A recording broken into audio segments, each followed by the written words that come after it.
shocking news on YouTube in relation to TTS Simulator being brought down. Let's have a chat about that.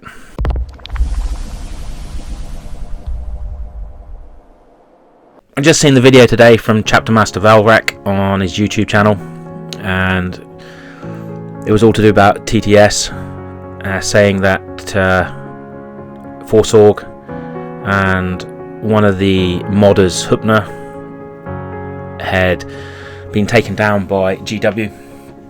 I was thinking, surely this can't be right. So I looked at it further tonight since I got home from work, had a look at it, and I'm on the IGN.com website here, and it's saying, regrettably, this is going to be our version of the dark age of technology. Games Workshop is going after Tabletop Simulator Steam mods that recreate Warhammer 40,000 11th edition. It's not great news, this, at all. I mean, some could say, yeah, okay, fair enough, it's GW's IP and, you know, they want to protect it, so they would prefer you playing the actual real-life tabletop game rather than a digital version. So for them, they feel like they're losing revenue because people are not buying the models, they're not playing the game, they're not buying the core rules, etc. They're just going on to TTS, and away they go. However, on the flip side, especially someone like myself and our club here, TTS is really quite helpful to link up to other people around the world that play Warhammer. We don't have the opportunities of playing in in tournaments, regularly. It's just not possible where we are. We are at the bottom of the earth, and it's difficult to get out. It's expensive to go and visit these places where the tournaments are being held, and it's probably going to be a once in a lifetime opportunity to go and do this, unless of course we get some serious funding behind us and sponsorship that we can do this on a regular basis.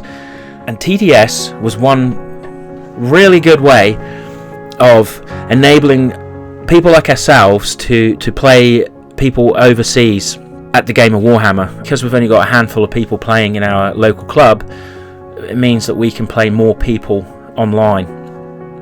It's really good because you actually get to interact. So, I've joined the Barnyard Wargaming TTS tournament, the last one for 10th edition, and Jack was going to move on to 11th. He just started 11th edition, whatever, but I just didn't join into that because I wasn't ready for it. I needed a bit more intel into 11th edition and what I was doing, so I was just going to wait. I was just going to get all of the information from 11th, digest it all, and then dive right into Jack's next tournament. But unfortunately that's not going to be the case now. So what does that do for a small nation like us, the Falkland Islands, who are trying to send a team away to the WTC tournaments in the future?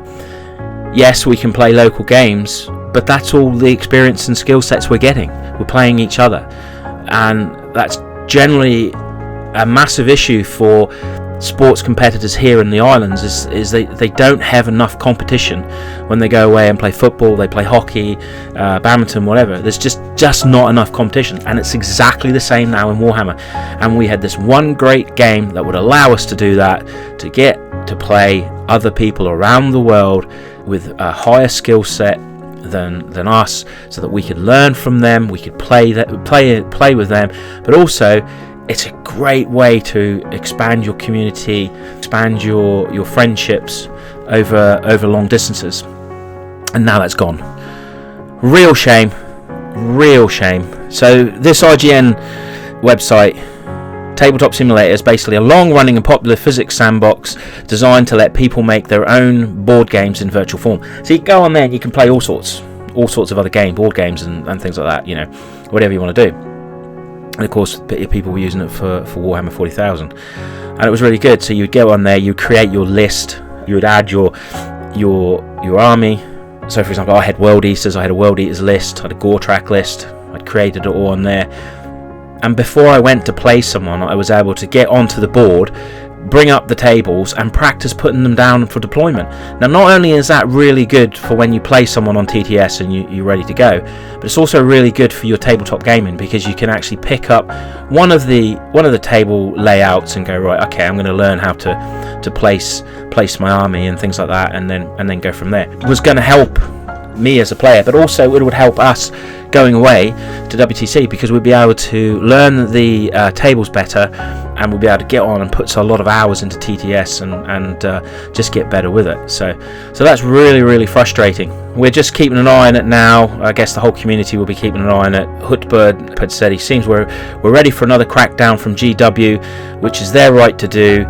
Said in a thread titled Hutbird map, TTS map cease and desist, so we cannot complain, of course. Smiley face.